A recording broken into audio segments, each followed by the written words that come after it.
400 বছর পর্যন্ত নমরুদের এমন পিটানি দিল আল্লাহ, 400 বছর পর্যন্ত মাথার ভিতরে যন্ত্রণা নিয়ে বেঁচেছিল নমরুদ। 400 বছর ধরে যখনই আঘাত আসতো তখনই মশা চুপচাপ থাকতো। এইভাবে কামড় মারতে মারতে মারতে মারতে নমরুদ একটা লোক নিয়োগ করে দিল, তুই আমার মাথার উপরে আঘাত করবি। তো মাথার উপরে আঘাত করতে থাকতো, টুকটুক করে বাড়ি দিতে থাকতো। টুকটুক করে বাড়ি দিলে নমরুদের ওই কামড় ব্যথা বন্ধ থাকতো।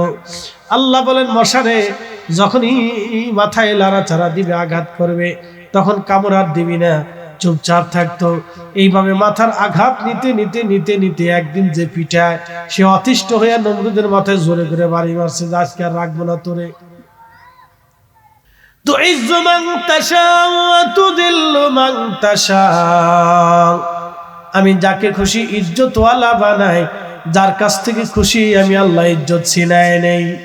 যাকে খুশি ইজ্জতওয়ালা বানাই, যার কাছ থেকে খুশি আল্লাহ আমি ইজ্জত ছিনায় নেই। আল্লাহ তার ওলিদেরকে এমন একটা ইজ্জত দিয়েছে যে ইজ্জত টাকা দিয়ে কেনা যায় না, সে ইজ্জত আরশে মুআল্লা থেকে বন্টন হয়। একবার জোরে বলা যাবে কি আল্লাহু আকবার। আল্লাহ তার ওলিদেরকে এমন একটা ইজ্জত দিয়েছে, আরশে মুআল্লা থেকে বন্টন হয়। ইজ্জত আরশে মুআল্লা থেকে। পৃথিবীর কোন ভোটে ওলি নির্বাচন হয় না। সামনে নির্বাচন আসবে, কে এমপি হবে, কে মন্ত্রী হবে, কে প্রেসিডেন্ট প্রধানমন্ত্রী হবে, কোন দলের কে বিজয় হবে, এটা মানুষ ভোট কেন্দ্রে যায় ভোট দিবে, এবং ভোট দেওয়ার পরে তারা নির্বাচন করবে। কেউ ভোট বেশি পাবে, কেউ ভোট কম পাবে, কেউ ভোট পায় এমপি হবে, কেউ এমপি হবে না। এবার আপনারা বলেন তো, শাহজালাল রহমতুল্লাহ আলাইহি শাহজালাল হয়েছিলেন বাংলাদেশের মানুষের ভোটে না আল্লাহর সিদ্ধান্তে? মাঝখানে যে আবাস আসবে, আবাসের নাম কবর। এই কবরে আপনাকে থাকতে হবে কত বছর, কত দিন, কত হাজার বছর আমরা কেউ জানি না। এই কবরে আপনাকে থাকতে হবে, মাঝখানে একটা আবাস, এই আবাসের নাম হচ্ছে কবর। এই জন্য আল্লাহ বললেন, ওয়ামিনহা নুখরিজুকুম তারাতান উখরা, তোমাদের কি কবর থেকে আমি আল্লাহ উঠাবো। কবরে আল্লাহ আমাদেরকে নিয়ে চলে যাবেন। কবরে কত হাজার বছর এই কবরের জীবনে থাকতে হবে আমাদের তা জানা নাই। সাইয়েদুনা ঈসা রুহুল্লাহর জামানাতে ঈসা আলাইহিস সালামের উম্মতেরা বলল, নবী ঈসা, নবী ঈসা, ও ঈসা পয়গম্বর, আপনি একটু দয়া করে নূহ আলাইহিস সালামের ছেলে হামের সাথে আমাদের একটু কথা বলায় দেন। নূহ নবীর 4টা সন্তান ছিল। একটা সন্তানের নাম হাম, সাম, ইয়াফেস এবং কেনান। কেনান অবিশ্বাসী মহাপ্লাবনে কেনান ডুবে মারা গেল। 3টা বেটা তার জীবনে বেঁচে ছিল, হাম, সাম, ইয়াফেস, কেনান। হাম, সাম, ইয়াফেস। ইয়াফেসের বংশধর হলো আফ্রিকানরা, আর হামের বংশধর হলো আরবরা। সামের বংশধর হলো অনারবরা। আরবরা হলো হামের বংশধর, সামের বংশধর হলো অনারবরা, এবং ইয়াফেসের বংশধর হলো আফ্রিকানরা। দেখবেন যত আফ্রিকান আছে সব কালা এবং সব নিগ্র। কোটি কোটি আফ্রিকানরা কালা, নিগ্র। পুরা আফ্রিকাতে শুধু নিগ্র, কালা আর কালা। এমনকি বিকট বিকট তাদের চেহারা দেখবেন, এবং তাদের অনেকের শরীর থেকে দুর্গন্ধ আসে। ইয়াফেসের বংশধর আফ্রিকানরা, সারা আফ্রিকার মানুষ দেখবেন কালো, নিগ্র। সামের বংশধর হলো অনারবরা, আর হামের বংশধর হলো আরবরা। এই আরবদের ভিতরে যিনি হামের কবর দেখার জন্য ঈসা রুহুল্লাহর উম্মতরা বলল, হুজুর আপনি তো মরাকে খোদার হুকুমে জিন্দা করতে পারেন। ঈসা রুহুল্লাহর একটা মুজিজা ছিল, উনি কবরের পাশে দাঁড়ায় যদি বলতো, কুম বিজনিল্লাহ, ও কবরওয়ালা, খোদার হুকুমে তুমি দাঁড়ায় যাও। 50,000 বছর আগের কবর হলো, কবরের ভিতর থেকে মানুষ দাঁড়ায় যাইয়া হযরত ঈসা রুহুল্লাহর সাথে কথা বলতো, সালাম দিত। একসাথে জোরে বলবেন কি আল্লাহু আকবার। কি আশ্চর্য মনে হচ্ছে না? কিন্তু এটা ওনার মুজিজা ছিল। এটা ওনার মুজিজা ছিল। সাইয়্যিদুনা ঈসা রুহুল্লাহ আলাইহিস সালাতু ওয়াস সালাম উম্মতকে নিয়ে চলে গেলেন একটা কবরের পারে। বিরাট বড় একটা কবর, অনেক বড় টিলার মতো দেখা যায়। ঈসা রুহুল্লাহ তারে নিয়ে চলে গেলেন। উম্মতেরা বলল, হুজুর এত বড় টিলা, এটা তো পাহাড়ের মতো দেখা যায়, এই পাহাড় আবার কিসের? বলে এটা পাহাড় না, এটা হামের কবর। হাম কত বড় ছিল! সাইয়্যিদুনা ঈসা রুহুল্লাহ কবরের পাশে দাঁড়ায় বলেন, কুম বিজনিল্লাহ হাম, খোদার হুকুমে দাঁড়ায় যাও। খোদার হুকুমে হযরত হাম আলাইহিস সালাম দাঁড়িয়ে গেলেন। মস্ত বড় বিরাট দেহ আকৃতি, বুঝতে পারতেছেন আদম সফিউল্লাহ ছিলেন 60 হাত, তো আমাদের হাতের 60 হাত না, আদমের হাতের 60 হাত ছিলেন তিনি। আদম আলাইহিস সালাম ছিলেন 60 হাত। আদম আলাইহিস সালামের ছেলে হযরত শীশ আলাইহিস সালামের 3 পুরুষ পরে হযরত নূহ আলাইহিস সালাম। তার মানে বুঝতে পারতেছেন হযরত আদম আলাইহিস সালাম থেকে 200, 250, 300 বছর পরে হযরত নূহ আলাইহিস সালাম। নূহ আলাইহিস সালামের বেটা হাম কত বড় লম্বা হতে পারে? একবারে মিনিমাম হলো 59 হাত লম্বা ছিলেন। একবারে কম করে হলো হযরত হাম 59 হাত লম্বা ছিলেন। তার কবরের পাশে দাঁড়া করাইলেন, বিরাট বড় লম্বা। হযরত ঈসা রুহুল্লাহ ডাক দিয়ে বলেন, হাম তুমি কি আমারে চিনছো? হাম ডাক দিয়ে বলেন, হ্যাঁ আপনি খোদার পয়গম্বর হযরত ঈসা রুহুল্লাহ, আপনাকে আমি চিনেছি। হুজুর আপনি আমাকে কেন ডেকেছেন? বলে, হাম রে, তোমার পরিচয় জানার জন্য, মহাপ্লাবনের ঘটনাগুলি তোমার কাছ থেকে জানার জন্য আমার উম্মতরা আবদার করছে বিদায় কবরের পাশে এসে তোমারে ডাক দিলাম। তবে হাম তুমি বলে দাও, তোমার চুলগুলি কেন সাদা হয়ে গেছে? হামরে, তোমার চুল কেন সাদা হয়ে গেল? আমি জানি তোমার ইন্তেকালের সময় চুলগুলি কাঁচা ছিল, তোমার দাড়ি কাঁচা ছিল, তোমার চুল কাঁচা ছিল। হাম, তোমার চুলগুলি কেন সাদা হয়ে গেছে? হাম ডাক দিয়ে বলো, নবী আপনি যখন আমাকে কুম বিজনিল্লাহ বলে ডাক দিলেন, আমি ভেবেছিলাম কিয়ামত কায়েম হয়ে গেছে। নবী গো, কিয়ামতের চিন্তায় ভয়ে আমার চুলগুলি সাদা হয়ে গেছে। বুঝেন ও হাসরের মাঠ কত কঠিন হবে। হাজরাতে হাম নবী নূহ নবীর বেটা হওয়ার পরেও কিয়ামতের চিন্তায় পেরেশান হয়ে তার কাঁচা চুলগুলি সাদা হয়ে গেল। বুঝেন তাহলে মেহশরের মাঠ কত ভয়ানক হবে, কত কঠিন হবে হাসরের ময়দান সেই দিন। ও মা বোনেরা শুনে যান, ওই দিন আমাদের সবার জীবনে আসবে, সবার জীবনে আসবে, বাঁচার কোনো রাস্তা নাই। আল্লাহ বলেন, মালিকি ইয়াউমিদ্দিন, আমি বিচার দিনের মালিক, বিচার দিনের মালিক আমি। আল্লাহর নবী বলেন, উম্মত দিনটা তো ভয়ানক হবে, এত কঠিন এবং ভয়াবহ দিনটা আসবে। আমার উম্মতেরা রে, তোমরা শুনে নাও, এতই ভয়াবহ হবে সেই দিনটা। সূর্য একবারে মাথা বরাবর হবে, শুধু মাথা বরাবর না, বর্তমানে সূর্য যেটা দেখেন 200 কোটি ডিগ্রি সেলসিয়াস তাপমাত্রা। সূর্যের ভিতরে প্রত্যেক ঘন্টায় 2 লক্ষ কিলোমিটার বেগে ঝড় হয়, ঘন্টায় 2 লক্ষ কিলোমিটার বেগে আগুনের ঝড় হয়। ওই আগুনের ঝড়টা যদি দুনিয়ার মধ্যে আল্লাহ ছেড়ে দেন, তাহলে পৃথিবী একবারে নিশ্চিহ্ন হয়ে যাবে। কিন্তু না, সূর্য মাঝে মধ্যে উত্তাপ বেড়ে যায় ঝড়ের কারণে। আমার আল্লাহর রহমতের ফেরেশতারা বরফ দিয়ে, ঠান্ডা দিয়ে এই সূর্যটাকে ঠান্ডা করার চেষ্টা করেন। কোটি কোটি, শত শত না, অগণিত অসংখ্য কোটি টন মন গ্যাস দিয়ে আল্লাহ সূর্যটাকে জ্বালিয়ে রেখেছেন। সূর্যের বয়স কোটি কোটি বছর, হাজার হাজার কোটি কোটি বছর সূর্যের বয়স।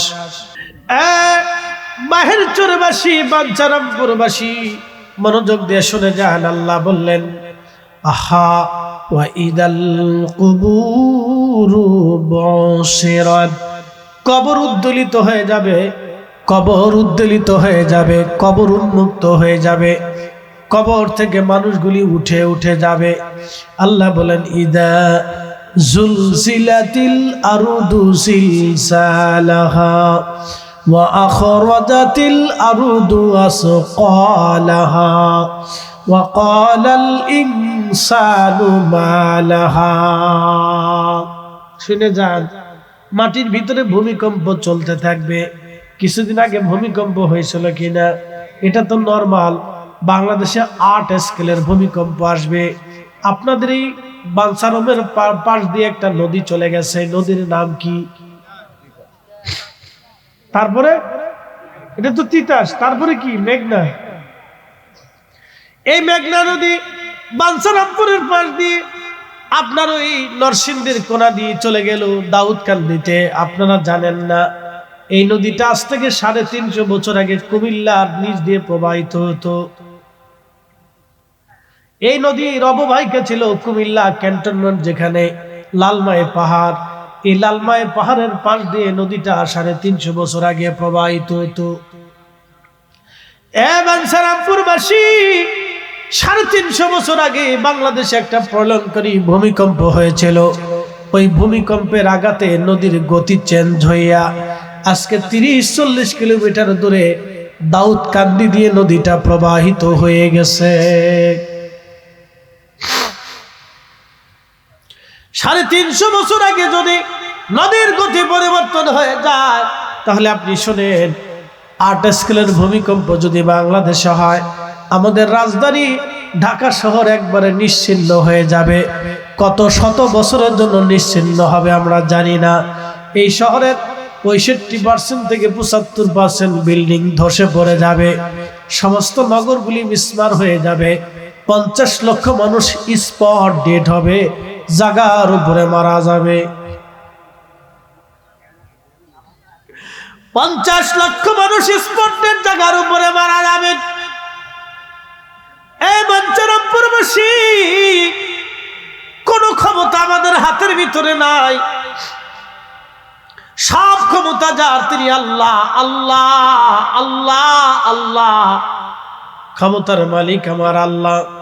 বাঞ্ছারামপুরবাসী, আল্লাহ রাব্বুল আলামিন বলেন ইজা জুলজিলাতিল আরদু জিলজালাহা, পৃথিবী আপন প্রকম্পে প্রকম্পিত হতে থাকবে, কাঁপতে থাকবে, ঝরঝর করে কাঁপতে থাকবে। কোটি কোটি বিল্ডিং থাকলেও ভেঙে ভেঙে পড়তে থাকবে। ঠিক তখনই আমার আল্লাহ বললেন ওয়াতাকুনুল জিবালু কাল আহিনিল মানফুস, পাহাড়গুলি ধ্বনিত পশমের মতো উড়ে উড়ে চলে যাবে।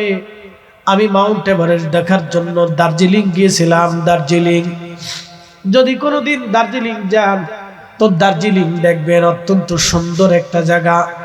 এবং শিলিগুড়ি থেকে 70 কিলোমিটার পাহাড়ি রাস্তা বেয়ে বেয়ে তারপরে দার্জিলিং যাওয়া লাগে। একটা পাহাড় বেয়ে বেয়ে বেয়ে বেয়ে উঠা লাগে। খুবই দুর্বিদ্ধ এবং কঠিন দার্জিলিং। সফর অত্যন্ত সুন্দর এবং আবহাওয়া খুবই মনোরম, সবসময় ঠান্ডা থাকে। দার্জিলিং যাওয়ার আগে সবচেয়ে উঁচু শহরের নাম হচ্ছে ঘুম। এই শহরের নামটাই হচ্ছে ঘুম শহর। এই ঘুম পার হয়ে তারপরে দার্জিলিং যাওয়া লাগে। এই ঘুমে অল টাইম মেঘ উড়ে উড়ে উড়ে উড়ে আসে। আমি মালয়েশিয়ার গেন্তিং হাইল্যান্ডে গিয়েছিলাম। সুউচ্চ ভূমি থেকে 6,000 ফিট উচ্চতা, 6,000 ফিট। আর মাউন্ট এভারেস্ট পাহাড় হলো 29,000 ফিট। আর গেন্তিং হাইল্যান্ড হলো 6,000 ফিট উপরে। অল টাইম ঠান্ডা বাতাস আসতে থাকে আর মেঘ উড়ে উড়ে উড়ে উড়ে যায়। দার্জিলিং এরকম 6,000-7,000 ফিট উপরে দার্জিলিং। দার্জিলিং থেকে একবারে মাউন্ট এভারেস্ট কাছাকাছি দেখা যায়, 29,000 ফিট। বিরাট বড় এই পাহাড়। পৃথিবীর সবচেয়ে বড় পাহাড়ের নাম হচ্ছে মাউন্ট এভারেস্ট। আল্লাহ পাক বলেন ওয়াতাকুনুল জিবালু কাল ইহিনিল মানফুস, এই পাহাড়টা উড়ে উড়ে উড়ে উড়ে চলে যাবে। ধনী তো পশম যেরকম উড়ে চলে যায়, পাহাড় উড়ে চলে যাবে, পাহাড়গুলি উড়ে চলে যাবে, পৃথিবী কাঁপতে থাকবে। শুধু কাঁপবে না, পৃথিবীর নিচে যত সোনা দানা মণি মুক্তা আছে, যত দামি দামি ধাতব পদার্থ আছে সব বের হয়ে যাবে। মানুষের আফসোস করবে, যেই ডাকাত অন্যের স্বর্ণ অলংকার চুরি করে নিয়েছিল, সেই ডাকাত সেই দিন হাসরের ময়দানে দাঁড়ায় স্বর্ণগুলি দেখে বলবে, আহা, আমি এই স্বর্ণের জন্য মানুষ খুন করেছিলাম, আমি এই স্বর্ণের জন্য অন্যের বাড়ি ডাকাতি করেছিলাম, আজকে কত স্বর্ণ পড়ে আছে, নেওয়ার মতো কোনো মানুষ নাই, কি ভুল করছিলাম সেই দিন, আমি কি ভুল করছিলাম, আহা সেই দিন আমি কি ভুল করেছিলাম। মণিমুক্তা হীরা জহরত গুলি বের হয়ে আসবে, সেই দিন মানুষগুলি আফসোস করবে, আহারে এই সম্পদের জন্য আমি ভাইয়ের মাথায় বাড়ি মারছিলাম, কি ভুল না সেই দিন করছিলাম, আজকে সম্পদ নেওয়ার মতো আজকে কেউ নাই। সেই দিন সন্তান কেঁদে দিয়ে বলবে, আহা, আমি দুনিয়ার এই সামান্য সম্পদের জন্য মারে খেতে দেই নাই, মারে ওষুধ কিনে দেই নাই, বাবারে ঘরের মধ্যে রাখিনি, রাগ করে পাঠাই দিয়েছিলাম, আল্লাহ কিনা ভুল সেই দিন করছিলাম, আল্লাহ এই সম্পদের জন্য আজকে সম্পদ নেওয়ার মতো আজকে আর কেউ নাই। ওয়াখরাজাতিল আরদু আসকালাহা, পৃথিবীর মাটিগুলি মাটির ভিতর থেকে সব বের করে দিবে। সেই দিন এই মানুষগুলি আফসোস করে বলবে, আহারে এই সম্পদের জন্য আমরা মারামারি করেছিলাম, খুন করেছিলাম, আজকে কত সম্পদই পড়ে রইল, কেউ ধরার মানুষ নাই, কি ভুল করছিলাম দুনিয়াতে। নারীরা সেই দিন আফসোস করে বলবে, আহা, এই দুনিয়ার সাধারণ একটু সম্পদের জন্য বৃদ্ধ শাশুড়িকে ঘর থেকে বের করে দিয়েছিলাম, নিজেরা স্বামী নিয়ে শ্বশুর শাশুড়ির দিকে জুদা হয়ে পালিয়ে চলে গিয়েছিলাম। দুনিয়ার এই সাধারণ সম্পদের জন্য আমরা লড়াই করছিলাম, খুনি সেই দিন ডাক দিয়ে বলবো, আহা, আমি মানুষ খুন করেছিলাম, দুনিয়ার এই সম্পদের জন্য আমি মানুষ খুন করলাম, আহা কি ভুল না আমি করেছিলাম, আহা সেই দিন বান্দা আফসোস করতে থাকবে, শরীরের গোশতগুলি কামড়ায় কামড়ায় টেনে টেনে ছিঁড়ে ফেলবে, আর বলবে, ফায়াকুল রব্বি, আমাদের রব, লাউলা আখারতানি ইলা আজালিল করিব, আমাদেরকে আবার দুনিয়াতে পাঠায় দেন আল্লাহ, আল্লাহ গো আমাদেরকে আবার দুনিয়াতে পাঠান।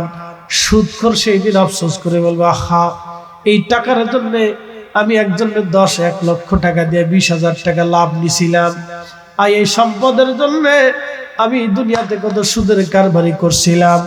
ঘুষখোর ডাক দিয়ে বলবো, আহারে আমি একজনের একটা চাকরি দিয়ে কতগুলি টাকা নিয়েছিলাম, এই সম্পদের জন্য আমি অন্যের কাছ থেকে জবরদস্তি করে টাকা নিয়েছিলাম, আজকে এই সম্পদগুলি মানুষের সামনে পড়ে আছে, হাসরের ময়দানে পায়ের নিচ দিয়ে সোনা দানা জহরত মণি মুক্তা পড়ে থাকবে। আর খুনিরা আফসোস করবে, ভাই ভাইয়ের মাথার উপরে বাড়ি মারছিল, আফসোস করবে, ওই বান্দা আফসোস করে বলবে, আহারে এই সম্পদের জন্য আমি আমার ভাইয়ের সাথে ঝগড়া করছিলাম, আমি আমার বাবা মার সাথে ঝগড়া করছিলাম, আমি আমার সন্তানের সাথে ঝগড়া করছিলাম, এই সাধারণ সম্পদের জন্য আমি আমার সন্তানের হক মিটাই নাই, আফসোস করবে সেদিন। নারী সেই দিন ডাক দিয়ে বলবে, আরে সামান্য সম্পদের শোনার জন্য আমি আমার স্বামীর সাথে দুর্ব্যবহার করছিলাম। স্বামী সেই দিন বলবে, আহা, সামান্য স্বর্ণের জন্য আমার স্ত্রীর সাথে বনিমনা হলো না, আমরা তালাক দিলাম, সন্তান জুদা হয়ে গেল, আমাদের সন্তানের হক আমরা আদায় করি নাই, আফসোস করে সেই দিন কাঁদতে থাকবে। কিন্তু আল্লাহ ডাক দিলেন, ইয়া আইয়ুহাল্লাযীনা আমানু লা তুলহিকুম আমওয়ালুকুম ওয়ালা আওলাদুকুম আন যিকরিল্লাহ।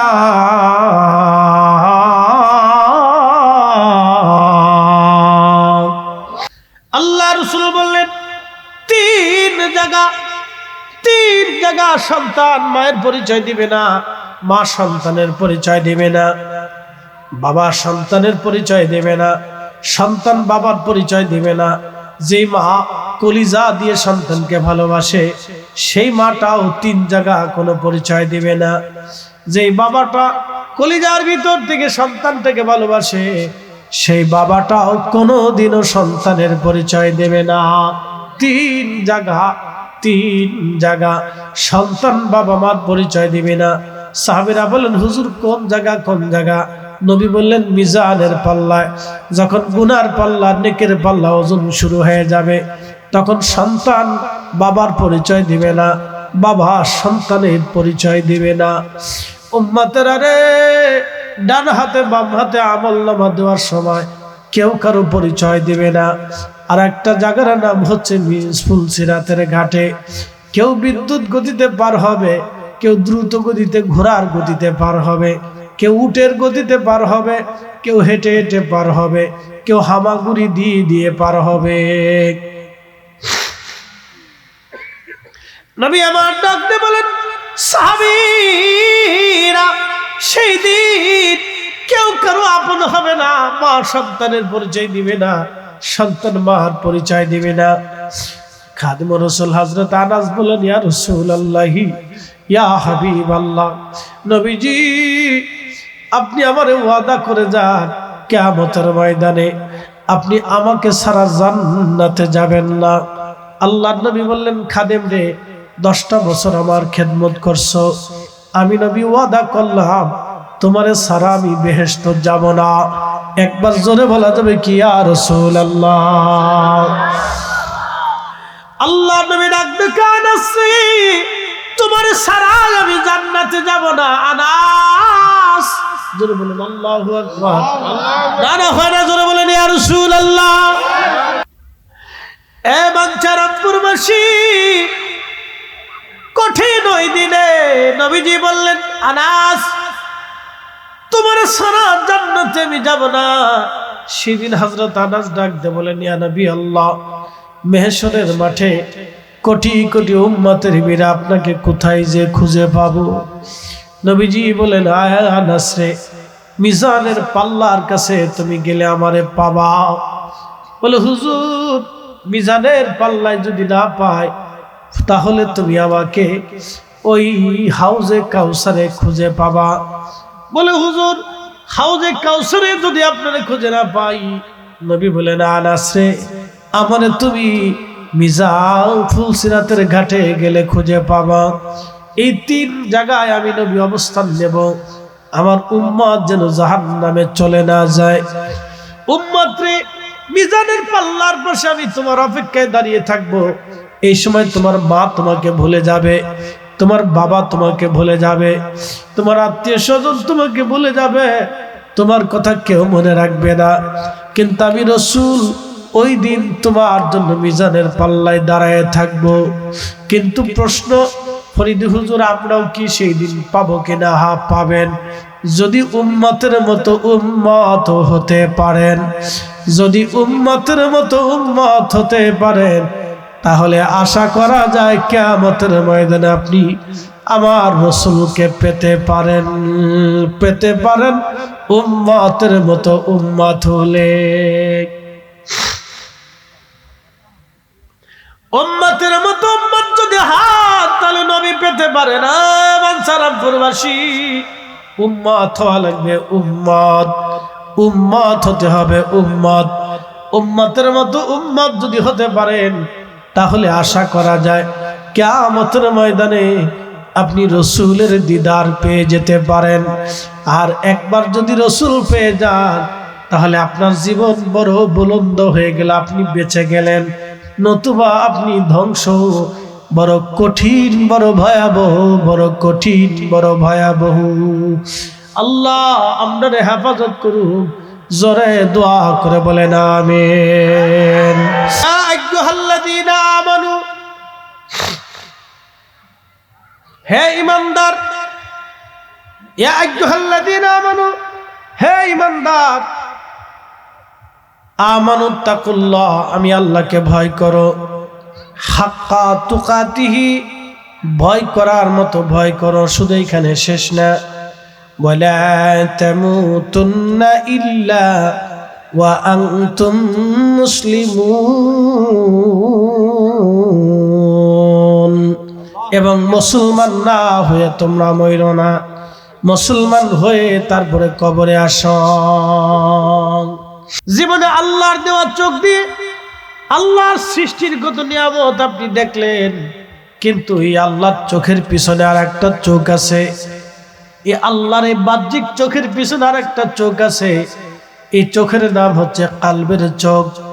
এই চোখ দিয়ে কোনোদিনও আমার রসুল দেখার ইচ্ছা পোষণ করেন নাই, কোনোদিনও ভাবেন নাই আল্লাহর দেওয়া চোখ দিয়ে নবী দেখব। নবী দেখার বাসনা কোনোদিন আসে নাই। রসুল দেখার বাসনা যদি আসতো তাহলে অবশ্যই অবশ্যই নবীর কদমের গোলাম আপনি হয়ে যেতেন, নবীর কদমের গোলাম হয়ে যেতেন। আল্লাহর দেওয়া চোখ দিয়ে কোনোদিনও আল্লাহ দেখার বাসনা আপনার আসে নাই। এই যে আল্লাহ দেখার বাসনা, রসুল দেখার বাসনা, এই বাসনাটাই বলা হয় ইলমে বাতেন। দুনিয়াতে যদি রসুল দেখে না যেতে পারেন তাহলে কবরে রসুল চিনবেন কেমনে? প্রশ্ন করা হবে, মা কুনতা তাকুলু ফি হাক্কে হাজার রাজুল। কবরে একটা ইমিগ্রেশন আছে। বিদেশে যারা যান, ভ্রমণে যারা করেন, ইমিগ্রেশনে পাসপোর্ট দাখিল করার পরে তখন ইমিগ্রেশন অফিসার আপনাকে জিজ্ঞেস করে নাম কি, কোথায় যাবেন, কি উদ্দেশ্যে আপনাকে প্রশ্ন করা হয়। যদি ট্যুরিস্ট ভিসা, তাহলে আপনাকে জিজ্ঞাসাবাদ করা হবে কিসের জন্য যাবেন, কি আপনার আছে, কি উদ্দেশ্য আপনার, কেন ঘুরতে যাবেন। তখন আপনি প্রশ্নের জবাব যদি দিতে না পারেন তখন আপনাকে তারা সন্দেহ করবে। কাগজ ওকে আছে, ভিসা ঠিক আছে, কিন্তু ইমিগ্রেশন অফিসার ইচ্ছা করলে আপনাকে ঢুকতে নাও দিতে পারে। কবর হচ্ছে মানুষের জীবনের ইমিগ্রেশন। তিনটা প্রশ্ন করবে মুনকার নাকির আপনাকে, যদি জবাব দিতে না পারেন আপনার জন্য কঠিন হবে। আর যদি জবাব দিতে পারেন নামকা নামাতিল আরস, আপনার কবরটা আল্লাহ জান্নাতের বাগান বানায় দিবে। আল কবরু রওজাতুম মিন রিয়াজিল জান্নাহ, আপনার কবর আল্লাহ বেহেশতের বাগান বানিয়ে দেবে। বাহের চরবাসী মনোযোগের সাথে কথাগুলি শুনবেন। বাবা আমার কবরে তিনটা প্রশ্নের একটা প্রশ্ন, মা কুনতা তাকুলু ফি হাক্কি হাজার রাজুল, এই লোকটাকে তুমি চেনো কিনা? দুনিয়াতে আপনি রসুল দেখেনি নাই, তো কবরে চিনবেন কেমনে বলেন? এ মানুষ এবং জিন, আমি আল্লাহর দেওয়া কোন কোন নিয়ামত আছে তুমি অস্বীকার করবা? তুমি বলো আমি আল্লাহর কোন কোন নিয়ামত অস্বীকার করবা, বলো আমি আল্লাহর কোন কোন নিয়ামত অস্বীকার করবা, তুমি বলো। তুমি কি পারবে তোমার জিহ্বাটাকে অস্বীকার করতে? তুমি কি পারবে তোমার নাক অস্বীকার করতে? তুমি কি পারবে তোমার কান অস্বীকার করতে? তুমি কি পারবে তোমার চোখ অস্বীকার করতে? তুমি কি পারবে তোমার মাথার চুলগুলি অস্বীকার করতে? তুমি কি পারবে হাতের আঙ্গুলগুলি অস্বীকার করতে? তুমি কি পারবে তোমার জ্ঞান এবং মেধাকে অস্বীকার করতে? বিজ্ঞানীরা বলে মানুষ মরে যাওয়াটা কোনো আশ্চর্য না, ম্যান ইজ মর্টাল। মানুষ মরণশীল, মানুষ মারা যাবে, মানুষ মারা যাবে। বলে কেন মারা যাবে? মানুষের শরীরে ৩,৫০০ রোগ আছে, ৩,৫০০ রোগ। কোনো না কোনো একটা রোগ আপনার শরীরে দানা বেঁধে থাকে। আপনাদের সামনে আমি ওয়াজ করতেছি কিন্তু আমার নাকে সর্দি আছে, ঠান্ডা লেগে আছে। ও তোর পিছে পিছে ঘুরছে সামান, পিছে পিছে ঘুরছে সামান, কোন দিন জানি তোর হয় স্মরণ জারি। দেখ না মন ঝাঁক মারিয়ে দুনিয়াদারি, ভাই বন্ধু আপন জনা সঙ্গে তোমার কেউ যাবে না রে। ও তোর খালি হাতি একা পথে, ও তোর খালি হাতি একা পথে যাইতে হবে মন বেরিয়ে। দেখ না মন ঝাঁক মারিয়ে দুনিয়াদারি দেখ না মন ঝাঁক মারিয়ে দুনিয়াদারি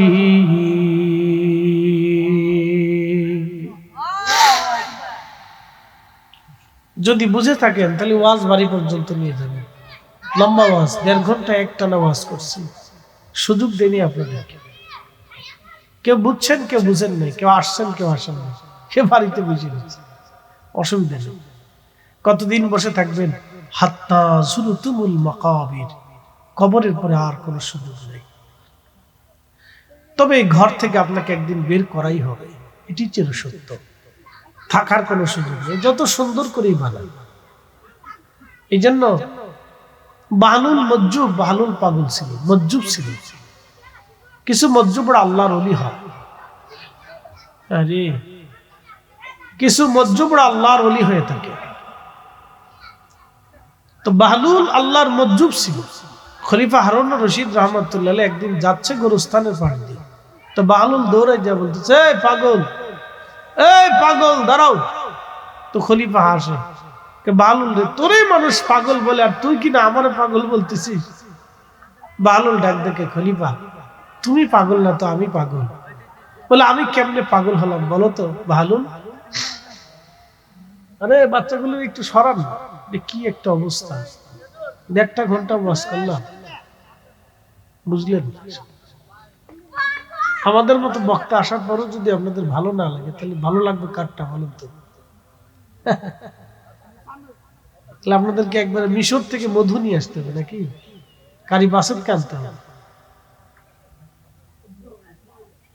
বাচ্চাদেরকে নিজের কাছে রাখেন ওটা জিনে ধরবে তো না সত্য কথা বলতেছি শুনে যান আল্লাহ রাসূল মুসনাদ রব্বুল আলামিন বললেন বান্দারে তোমাকে বানাইলাম এই মাটি থেকে আবার এই মাটির ভিতরেই তোমাকে দাফন করব এই মাটিতেই তোমাকে নিয়ে আসবো আমি আল্লাহ ওয়া খালাকাল ইনসানা মিন সালসালিন কাল ফাখার মানুষ বানাইছি খরখরা শক্ত মাটি থেকে আমি মানুষ বানাইলাম এই পৃথিবীর মাটিগুলি খরখরা শক্ত আদম সফিউল্লাহর মাটিগুলি নিয়ে যাওয়া হলো পৃথিবীর বিভিন্ন স্থানের মাটিগুলি নিয়ে এক জায়গায় খামির করা হলো বেহেশতের তাসনিম নদীর পানি দিয়ে খামির হলো মানুষ কিন্তু শুধু মাটির তৈরি না মানুষের ভিতরে 4টা পদার্থ থাকে আগুন পানি মাটি বাতাস মানুষ কিন্তু শুধু মাটির তৈরি না মানুষের ভিতরে 4টা পদার্থ থাকে আগুন পানি মাটি বাতাস 4 রঙের মশলা দিয়া যে কইরাছে তোর গঠন 4 রঙের মশলা দিয়া আগুন পানি মাটি বাতাস একই যোগে করিয়া প্রকাশ আগুন পানি মাটি বাতাস একই যোগে করিয়া প্রকাশ ওরে দেখিলি না তুই কইরা তালাশ ওরে দেখিলি না তুই কইরা তালাশ কোন জায়গা সে মহাজন 4 রঙের মশলা দিয়া যে কইরাছে তোর গঠন 4 রঙের মশলা দিয়া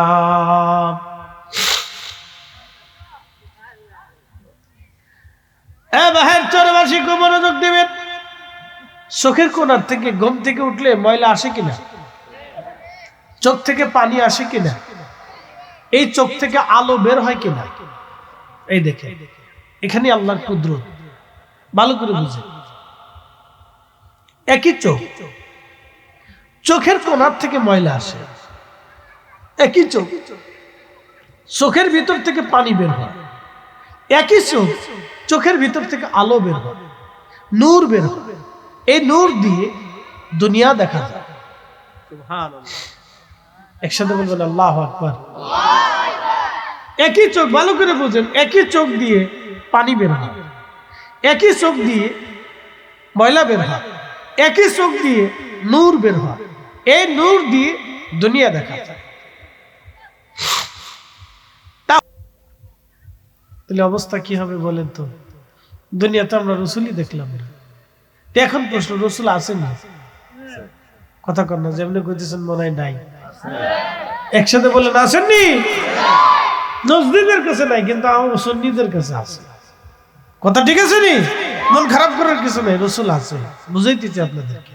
যদি না থাকতো তাহলে পৃথিবী ধ্বংস হয়ে যেত। পৃথিবী তার ভারসাম্য হারাইতো। বলে এটি কেমন কথা? হ্যাঁ বলতেছি, রসুল আছে। আমরা মার রেহেমে ছিলাম, এখন দুনিয়াতে আসছে। দুনিয়ার পরে আমরা কবরে চলে যাব। কবরে চলে যাওয়ার পরে আমাদের বডি পচে যাবে, তাহলে মানুষের অস্তিত্ব কি শেষ? না। বডি তো কবরে গেল, কিন্তু আমার ইঞ্জিনটা গেল কোথায়? প্রত্যেক বডির সামনে, আপনাদের সামনে যে কথা বলতেছে, কিন্তু বডি কথা বলতেছে না।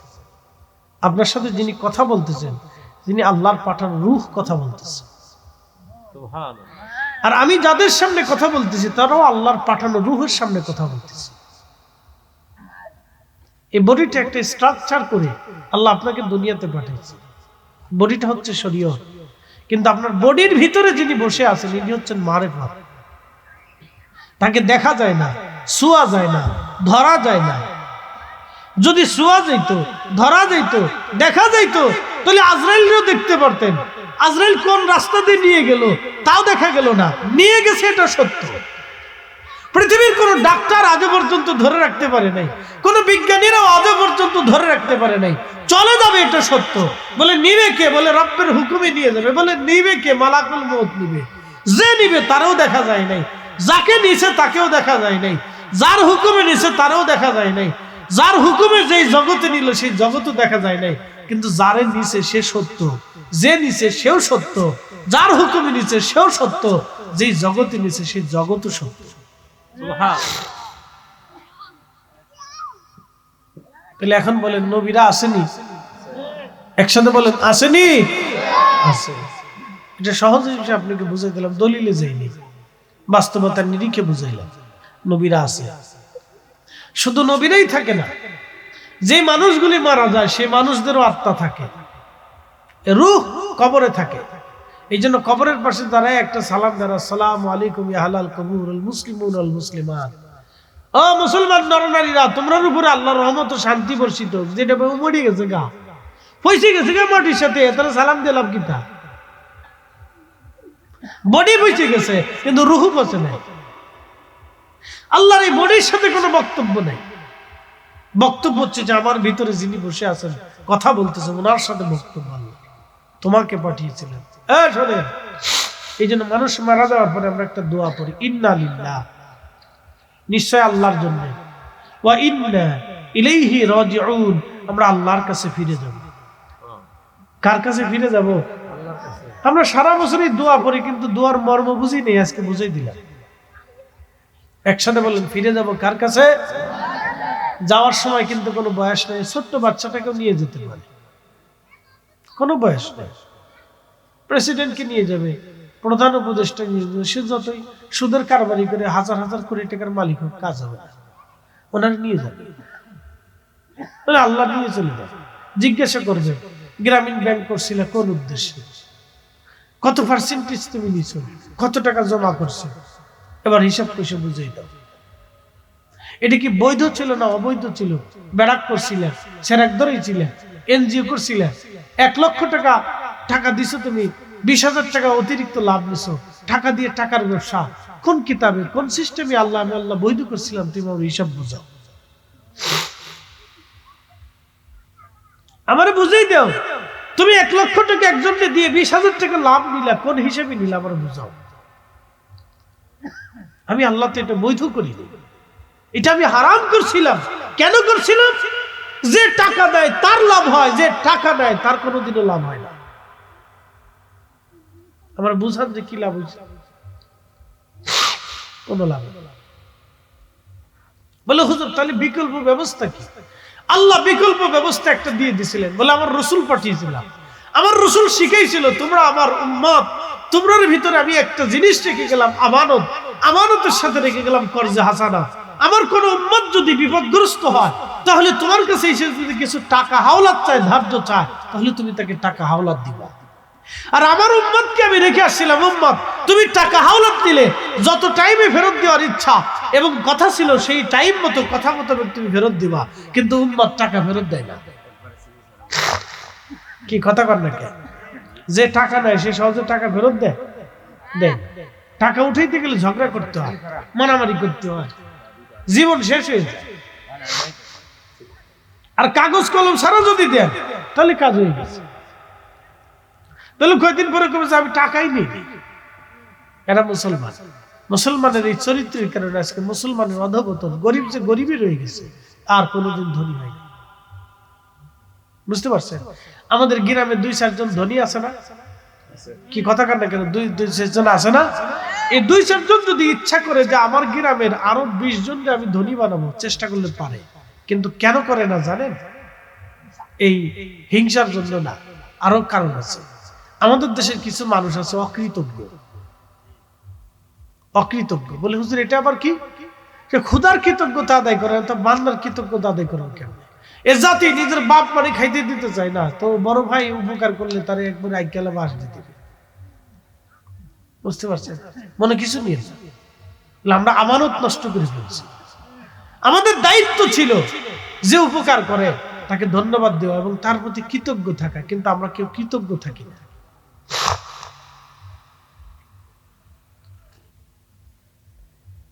আমরা কৃতজ্ঞ থাকি না, আমরা অকৃতজ্ঞ হয়ে যাই। এই জন্য আল্লাহ রাব্বুল আলামিন আমাদেরকে বলেন, লা ইন শাকারতুম লাযীদান্নাকুম, কৃতজ্ঞ হও নিয়ামত বাড়াই দিব। ওয়ালা ইন কাফারতুম, বেঈমানি করবা, ইন্না আযাবি লাশাদীদ, তোমার জন্য শক্ত শাস্তির ফয়সালা করে রাখছি। আসো, তুমি তো মারাই যাবা, আমার কাছেই আসতে হবে তোমাকে, তোমাকে রাখার মতো কেউ নাই পৃথিবীতে। একসাথে বলেন, আমরা কার কাছে ফিরে যাব? দুনিয়াতে রাখার মতো কেউ আমাদের আছে? রেখে দেবে? করোনার সময় আমার মসজিদের এক মুসল্লি মারা গেল। ইমাম সাহেব হুজুর বলেন, হুজুর 1 বিলিয়নিয়র, কোটি কোটি টাকার মালিক, ধনী, মারা যাওয়ার পরে ভদ্রলোক আমাকে বলতেছে, হুজুর আমরা গোসল দিলাম। করোনার রোগী কেউ গোসল দিতে চায় না। হুজুর আমরা গোসল দিলাম, কাফন দাফন পড়াইলাম, কবর খনন করলাম, জানাজাও পড়াইলাম। কলিজার টুকরো ছেলেটাকে 10টা বার ফোন দিছি, একটা বার আপনার বাবার চেহারাটা দেখে যান, কবরে নিয়ে যান। শোনেন বাস্তবতা, 10টা বার ফোন দিছি, আপনার বাবারে একটা নজর দেখে যান, কবরে নিয়ে চলে যাবো। আমরা সব শেষ করে বলছি, শুধু একটু দেখে যাই। কেন বাবার করোনা হয়েছে, হুজুর আপনার এই কাজ সারে। বাস্তবতা থেকে বলতেছি, বুঝতে পারছেন? এটা জীবন, এটাই বাংলা মানুষ। এতটা অকৃতজ্ঞ মানুষ, এত অকৃতজ্ঞ, ভাবলে গা শিউরে উঠবে। এই জন্য আল্লাহ বলেন, যদি বেঈমানি করো, ইন্না আযাবি লাশাদীদ, শক্ত শাস্তি দেব তোমাকে। কুত্তা জীবনেও বেঈমানি করে না, মরে যাবে, বেঈমানি করবে না। আপনি ওকে একটু খাবার দিবেন আর একটু আদর দিবেন, ও আপনার জন্য জীবন জীবন, বেঈমানি করবে না। বলে হুজুর কুত্তা বেঈমানি করে না কেন? আল্লাহ ওকে সৃষ্টি করে দুনিয়াতে পাঠিয়েছে, যে আমার বান্দার সাথে বেঈমানি করবে না, ও বেঈমানি করে না।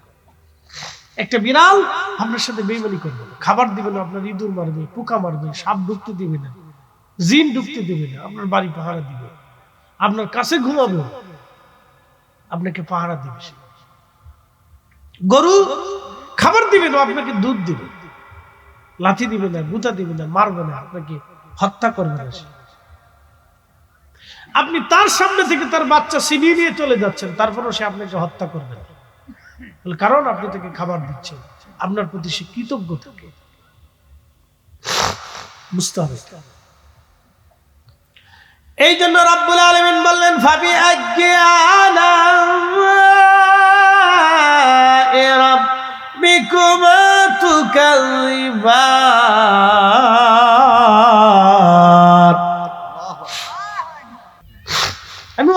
চলতেছে ঠিক আছে, কিন্তু আমার অসুস্থতা আছে। আপনি বসে আছেন, আপনার কোনো না কোনো অসুস্থতা শরীর আছে, ডাক্তারের কাছে চিকিৎসা করে দেওয়া যায়। দেখেন কোনো না কোনো একটা রোগ আপনার শরীর থেকে বের আসে, আপনার এই সমস্যা আছে, যান আপনি ডাক্তারের কাছে চলে যান। যদি না থাকে তাহলে আমি হাতে ঘড়ি বাদ দিয়ে চুরি করবো, কোনোদিন ওয়াজ করবো না। বলে হুজুর আল্লাহ রোগ কেন দিছে? একমাত্র রোগ আল্লাহ দিছিল না ফেরাউনরে। ফেরাউনরে যখন রোগ না দিছে তখন এই ফেরাউনকে আনা রাব্বুকুমুল আলা, আমি এই দেশের বড় খোদা। হ্যাঁ, আপনি নাউজুবিল্লাহ করতেছেন। আপনারও যদি রোগ না থাকে নিজের শেষে করে খোদা হয়ে যাবেন। আপনি নিজে কোন বেটা আমার সাথে আছে নাকি রেখে না?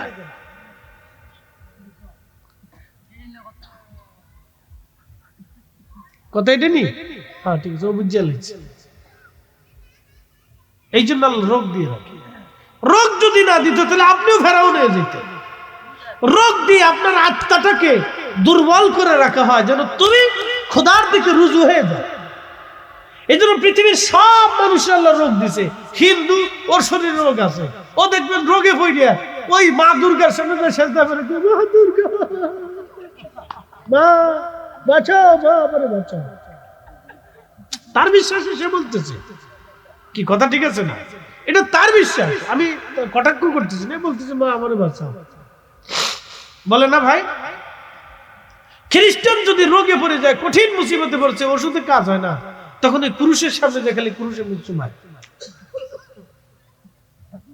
ভগবান যিশু আপনি আমার বাঁচান, আমি বিপদে আছি। ওর ধর্ম অনুযায়ী সে বলতেছে, সেই বিপদে পড়ে গেছে, রোগ হয়ে গেছে, সারে না, গুরুদুয়ারের সামনে যে সেজদায় পড়ে প্রভু তুমি আমার বাঁচাও। বুদ্ধ মুসিবতে পড়ে গেছে, বুদ্ধর মূর্তির সামনে যা বলতেছে ভগবান বুদ্ধ তুমি আমার বাঁচাও। সে তার বিশ্বাসে বলতেছে। আমরা বিপদে পড়ে গেছি, বাবের দরবারে হাত তুলে বলতেছে আল্লাহ তুমি আমার বাঁচাও। যদি রোগ না হইতো, বিপদ না হইতো, পেটে ক্ষুধা না থাকতো, অভাব যদি না দিত, চোখ যদি দুর্বল না বানাইতো, শরীর যদি বৃদ্ধতে না আসতো, যদি চুল না ফাঁকতো, বয়স হয়ে যাওয়ার পরে যদি শরীর ডুবজ না হইতো, তাহলে এই মুরব্বিও সেজদায় পড়তো না। আমার কি বস্তু বেড়া,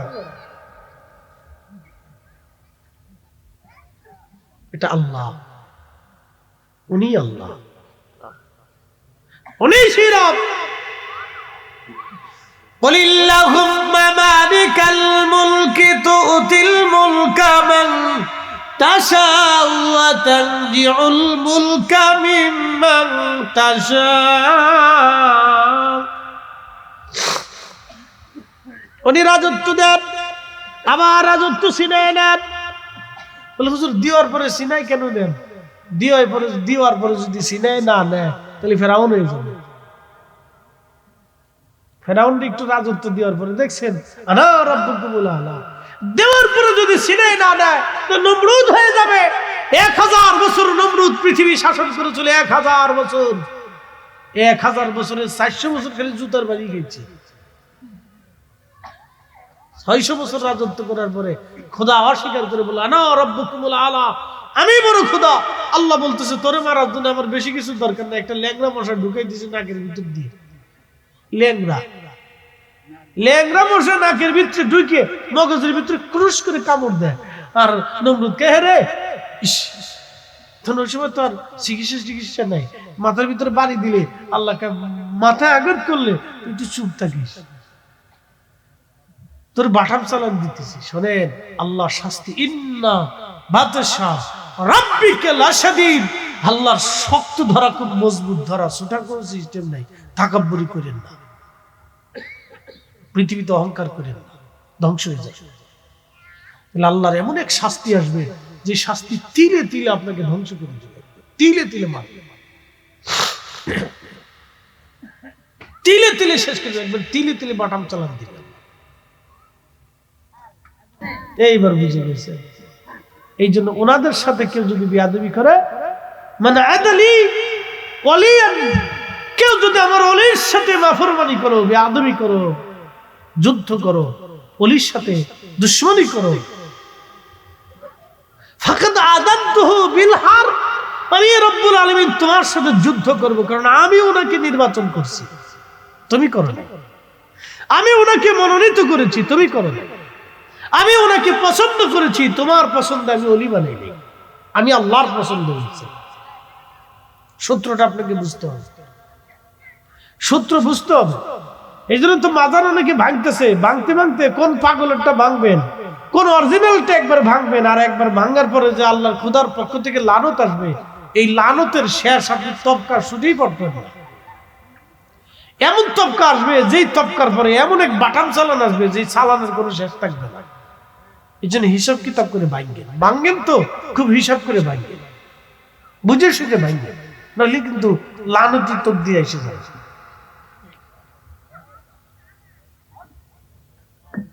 আরে কষ্ট হইতেছে আপনাদের? তাহলে একসাথে আপনি কথাবার্তা বলতেছেন না, একসাথে বলেন আল্লাহু আকবার। হয় না জোরে? খিচুড়ি আছে, তাই তো ভালো। তাই বাচ্চারা জোরে জোরে কয় বাবা তবারক আছে, অসুবিধা নেই, এটা বরকতের খাবার। আমি মালয়েশিয়াতে গেছি, যাই দিয়ে হলো তবারক আছে। মালয়েশিয়াতে গেছি মাহফিল করতে, তো মসজিদে ঢুকে দেখি ওখানে তাবারক খাওয়ায়, প্রত্যেক নামাজের পরে তাবারক দেয়। মালাক্কাতে গেছি চাইনিজদের প্রথম মসজিদ দেখার জন্য, তো মসজিদের সামনে বিরাট বড় এক টেবিল, টেবিলের উপর অনেক কলা। তাহলে এত কলা কেন? মুসল্লিরা আসবে, নামাজ পড়বে, কলা টলা খাবে, কেউ খায় কেউ খায় না। আমি বললাম বাংলাদেশের গুলিস্তানের মোড়ে যদি কলা দেওয়া হইতো।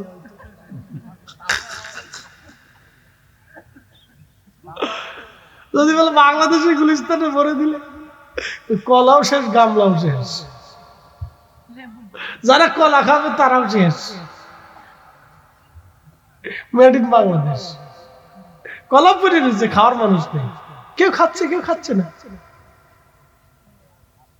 আর আমরা জিলাপি পিছনে রেখে নাম সামনে দিয়ে নামাজে গেলে পিছনে দেখুন জিলাপি নেই, ফোলাফানে লই ফলাইছে। তাহলে অর্থ হলো আমাদের এই অসুস্থতা কবে শেষ হবে আমরা নিজেরাও জানি। এই ধরনের কিন্তু এক ধরনের অসুস্থতা, সাইকোলজিক্যাল প্রবলেম। এটা বাচ্চারা ছোট কাল থেকে এইভাবে তৈরি হয়। সাইকোলজিক্যাল প্রবলেম, বাচ্চারা ছোট কাল থেকে এই চিন্তা চেতনা নিয়ে বড় হতে থাকে। এটা ফ্যামিলিগত অনেক প্রবলেম আছে, মনে কিছু নিয়ে না, ডোন্ট মাইন্ড, মনে কিছু নিবেন না। আপনি একটা জাপানের বাচ্চা দেখে দেখবেন, ও জাপানের বাচ্চাটা তৈরি হওয়ার সময় জ্ঞানী বিজ্ঞানী হয়ে তৈরি হয়। ছোট কাল থেকে ওরা শিক্ষা মেধার উপরে তৈরি হয়। ওদের দেশের ছেলে মেয়েরা এইগুলির বাজনাবি করার টাইম পর্যন্ত পায় না, সব কাজের উপরে থাকে, অল টাইম কাজের উপরে থাকে, লেখাপড়ার উপরে থাকে।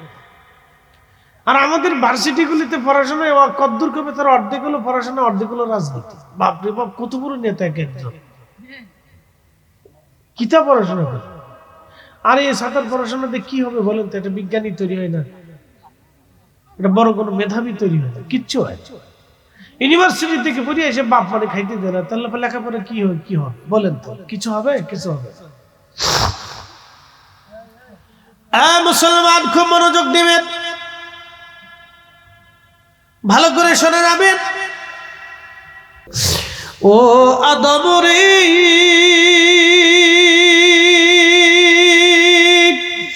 পাক ধরিয়া গেছে দাড়ি, দন্ত বাসে গুটা চারি, সমন জারি গিয়াছে করিয়ারে সোনার আদম, জিন্দেগি তোর যাই ফাঁকি দিয়া, জিন্দেগি তোর যাই রে ফাঁকি দিয়া রে সোনার আদম, জিন্দেগি তোর যাই ফাঁকি দিয়া।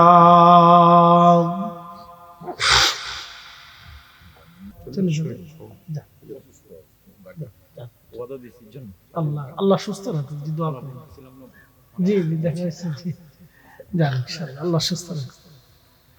একটু মুহাব্বতে দুরূদ শরীফ পড়ি। আল্লাহুম্মা সাল্লি আলা মাওলানা মুহাম্মদ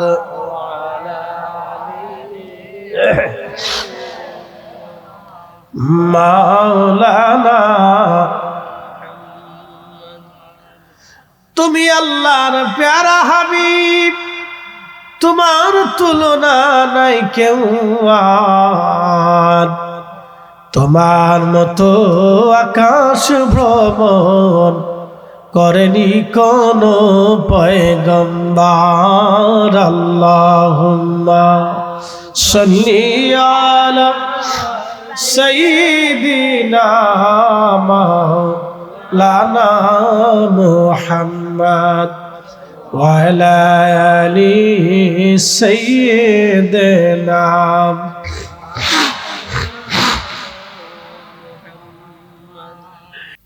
শরীরে কোনো পোশাক সেদিন তাদের থাকবে না। ও মুসলমান, বাহের চরবাসী, বাঞ্চারামপুরবাসী শুনে যান, এই জন্য জমিনে মারামারি করবেন না, সম্পদ নিয়ে ঝগড়া করবেন না, অন্যের হক নিয়ে মারামারি করবেন না, অন্যের অধিকার নিয়ে ঝগড়া করবেন না, স্বামী স্ত্রী ঝগড়া করবেন না, ভাই ভাইয়ে দ্বন্দ্ব করবেন না, সন্তান পিতামাতার সাথে দুর্ব্যবহার করবেন না। কারণ কিয়ামতের ময়দানে সব হবে মূল্যহীন, মূল্যহীন, মূল্যহীন। এলমে বাতেন নাহি যারো, হাসরে সে অন্ধ হয়। ইশকে খুদা নাহি যারো, দোজখেতে সেই রয়। ওরে ইশকে খুদা নাহি যারো, দোজখেতে সেই রয়। এই জন্য যদি ওয়াজ বুঝে থাকেন তাহলে ওয়াজ বাড়ি পর্যন্ত নিয়ে কাজে লাগে। যদি ওয়াজ বুঝেন তো ওয়াজগুলি বাড়ি পর্যন্ত নিয়ে কাজে লাগবে। বস্ত্রহীন থাকবে সবাই, কারো শরীরে পোশাক থাকবে না। আম্মা জান আয়েশা বলেন, হুজুর নারীরাও কি বস্ত্রহীন থাকবে? আল্লাহ রাসূল বলেন, হ্যাঁ, নারীরাও বস্ত্রহীন থাকবে। তো এক মহিলা সাহাবী বলেন, হুজুর তাহলে তো নারীদের জন্য লজ্জার কারণ হবে। নবী বললেন, সাহাবী, সেই দিন কোন পুরুষ নারীর দিকে, নারী কোন পুরুষের দিকে তাকানোর মতো সময় পাবে না। কি কত কঠিন হবে।